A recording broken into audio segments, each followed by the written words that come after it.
What would Martin Luther King say if he saw what they did to Halle Bailey? If he could sit in front of the television, see that young black woman singing under the sea with eyes full of hope, and then come across the comments, the hashtags, the venom of those who insist on protecting the fantasy of a world where black people only serve as shadows, what would he say? Can you imagine?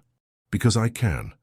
And he wouldn't speak in a sweet voice, he wouldn't try to be cordial, he wouldn't soften the words, because what Halle experienced isn't light, it's not a debate, it's not an opinion, it's racism. And Martin Luther King never kept silent about that. Did you see? When they announced that Halle Bailey would be Ariel, the internet didn't discuss whether she could sing. No one questioned her talent, no one doubted her delivery. What caused the outrage was the melanin, it was the kinky hair, it was the skin that reflected what so many people try to hide under the rug of children's stories. That was all, just that. And that just has already killed too many dreams. Martin Luther King wouldn't ask for calm upon seeing this. He wouldn't wave conciliatory speeches, while a 20-year-old girl received attacks for daring to exist as a protagonist. He would look at you and ask, how long will your humanity depend on the fantasies of others? Because it wasn't about changing a character. It was about saying loud and clear that the place of beauty, of delicacy, of magic, of royalty is also ours. That black girls can dream of castles, that they can be saved, that they can be salvation. Do you feel that? King would say that this fight isn't about the color of a mermaid's tail, but about the possibility of a black child recognizing themselves and allowing themselves to dream. Because racism doesn't need chains. It lives in looks that deny, in screens that close, in representations that never arrive. Did you notice? The most beautiful reaction came from the children, from those who haven't yet learned to hate. Black girls who broke into a smile, who widened their eyes, who ran into their parents' arms saying, "She looks like me." That's what generated hatred in so many people. That was it. King used to say that the problem isn't the cry of the wicked, but the silence of the good. And in this case, the silence spread to every corner. While Halle was being attacked, many people pretended it was just a debate about fidelity to the story. But what kind of story is this that doesn't admit our presence? Do you see how it works? First they say it's just an opinion. Then they try to justify it with, "I'm not racist, but..." And in the end, it all comes down to one thing: the discomfort of seeing a black body in a space that has always been denied. Martin Luther King would look at you now and ask, do you have any idea how many dreams have been silenced like this? How many times a girl gave up before trying, because she understood too early that the world wasn't ready for her? Do you understand that? King wouldn't see this case as an exception. He would know that Halle is just another chapter in a long, tiring, suffocating story. A story where black talent always needs to be twice as good, but it's never enough. Where black presence always needs to be justified, but is rarely accepted. Where affection is selective and empathy is conditional. And even so, Halle didn't keep silent. She didn't fight back with hatred. She didn't hide. She continued. And that's what bothers them the most. Because they expected her to bow down, to apologize for having been chosen. But what she did was show that there is beauty in confrontation, that dignity isn't negotiable, and that black girls don't need to ask permission to exist. King would say that this is resistance, that this is the strength that comes from those who carry centuries of denial, but still walk, still sing, still shine. Can you imagine the impact of that on a 7-year-old black girl, who grew up seeing white blonde princesses with blue eyes, and suddenly sees someone with the same hair, with the same skin, with the same smile? That's not just beautiful. That's liberating. But for many people, that's unacceptable. And then comes the question that won't go away. Why does this bother so much? Why is it so difficult to accept that a mermaid can be black? Why does fantasy need to be white to be accepted? Martin Luther King never asked that they let us dream. He demanded it. Because dreaming, for those who have always been kept awake by force, is an act of justice. He knew that the greatest violence against black people was never just physical. It was symbolic. It was the absence. It was the oblivion. It was the constant message that we don't belong. And when someone like Halle appears with courage, with grace, with truth, she breaks that cycle. She says without shouting that we are here and that we will no longer disappear. Do you feel the weight of that? King would talk about the fear that representation causes. Because when a black child recognizes themselves, they discover that they can. And a people who discover that they can are a people impossible to stop. That's why Halle bothers them, because she didn't ask permission. She arrived, and she did it with a smile on her face. King would see in her the realization of the dream, but also the reminder that the path is still long. Because if her presence generated so much hatred, it's because there is still much to heal. And healing isn't forgetting. It's not pretending that everything is okay. It's looking into the eyes of the wound and saying, I see you. And I won't pretend you don't exist anymore. Halle Bailey isn't just an actress, she's the reflection of a struggle that hasn't ended. And Martin Luther King, if he were here, would look at you and say, are you ready to stop pretending you don't see? Because while we discuss the color of a mermaid, there is an entire generation waiting to be seen. Waiting for someone to say firmly, you have the right to dream.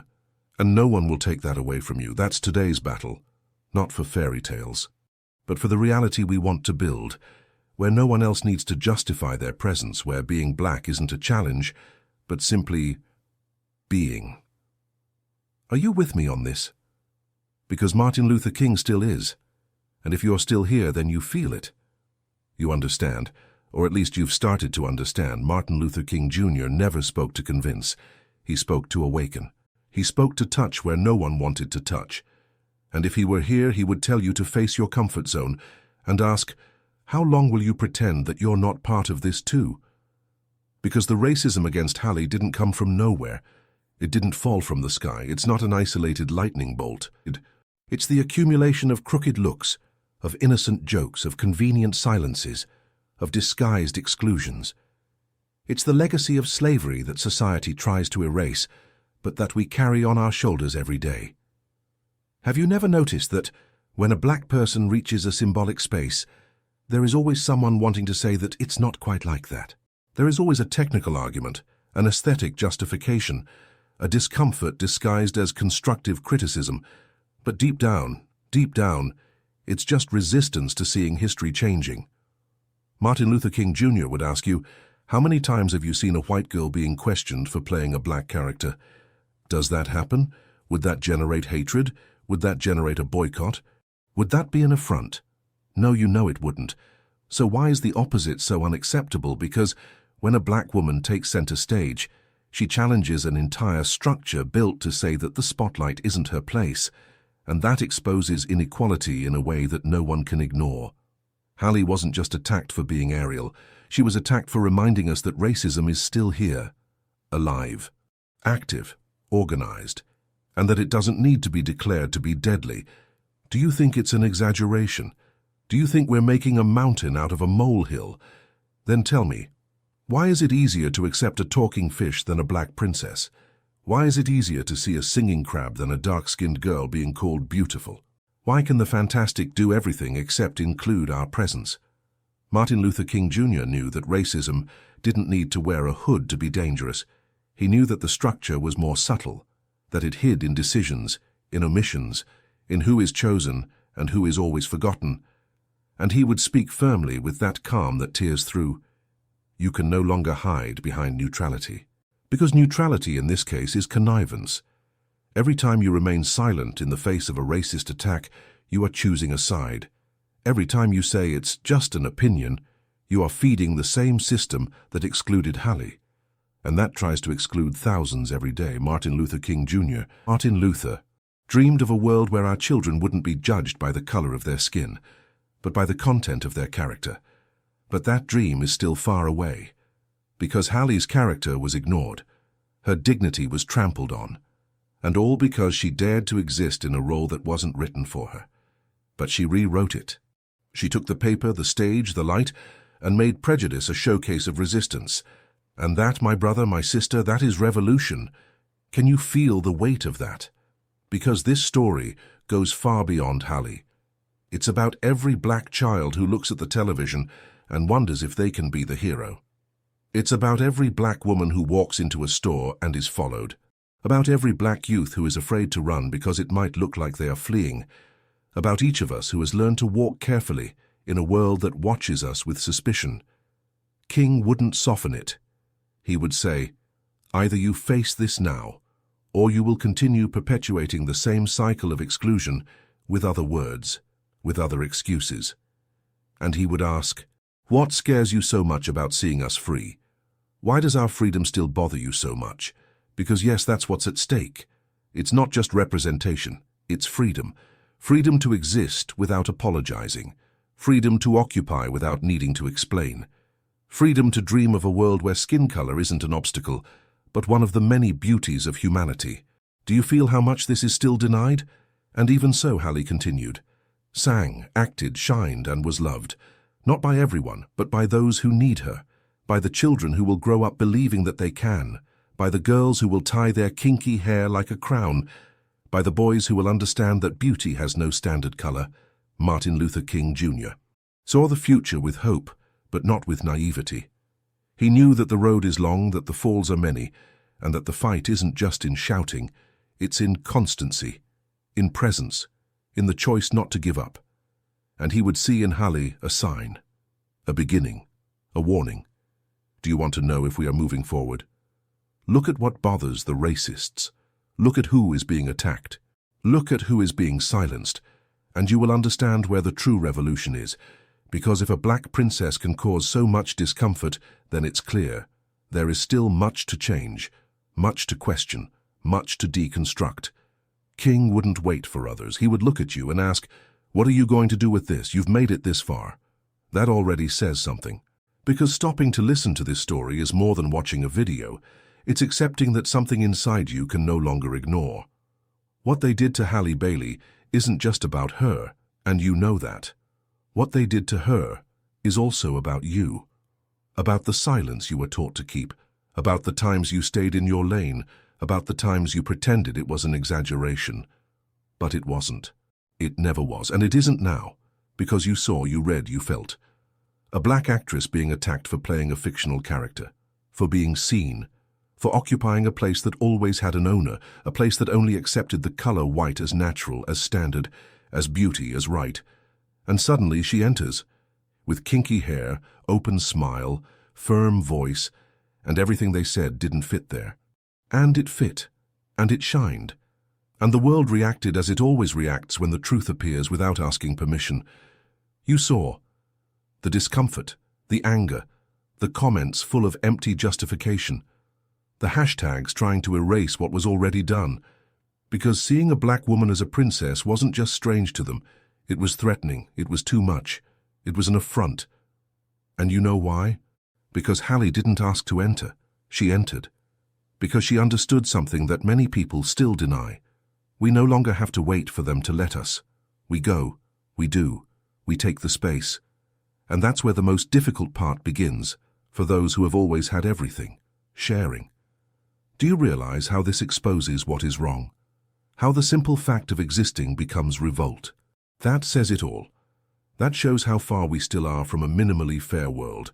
Because if we are still discussing whether a mermaid can be black, imagine what they do to those who try to be doctors, judges, scientists, presidents. This isn't a detail. It's not a coincidence. It's the reflection of everything that was built to keep us on the margins. And no matter how much they try to say no, that it's just an opinion, that it's just fidelity to the original, you feel that it's not, because you've seen this before, in other faces, in other voices, in other silences. Martin Luther King Jr. spoke of dreams, but he also spoke of nightmares. And he knew that the greatest enemy wasn't the blatant hatred, but the indifference disguised as balance. That voice that says, "I understand both sides," as if existing as a black person in a world that rejects you were a point of view, as if fighting to be seen were an exaggeration. But you can't pretend anymore. You can't think that you have nothing to do with this, because you do. You are part of this. You live in this. And now that you know, what are you going to do? Are you going to keep saying it's just a movie? Are you going to keep letting it pass when someone says it's just whining? Are you going to keep pretending you didn't see when another black body is discarded? Or will you once and for all look inside and admit that this goes through you? Because that's it. That's the point. Racism doesn't dismantle itself with ready-made phrases. It doesn't disappear when you feel bad. It only changes when you change. When you choose not to accept. Not anymore. Do you have any idea of the impact it would have if you started talking, if you used your voice to say that it's wrong, not to fight, not to win reason, but to show that you see, that you care, that you won't let the next Halle be crushed while the world watches silently? That's courage. That's commitment. That's what Martin Luther King Jr. would call moral action. And that starts with you. If you've made it this far, then something has already resonated with you. And if it has, don't let that die now. Don't close your eyes. Don't go back to normal. Because normal is what allowed all of this to happen. Normal is what silenced so many voices. Normal is what insists on keeping everything the way it is. You weren't made for that. You weren't born for that. And you know it. Now look again. Remember Halle. Remember the black girl who looked at the screen and said, "She looks like me." Remember the importance of a black face occupying a space they always said was impossible. Remember the beauty of belonging, the strength of resisting, the urgency to change, and do your part, because no one will do it for you, and because we've already waited too long. Share this blessed video so that it can touch and help other people like you and me. Don't forget to click the subscribe button if you haven't already. Thank you so much from the bottom of my heart for being part of our community. I'll leave 2 more videos here so you can continue your spiritual search and growth in faith. Thank you, and may God bless you all. See you later.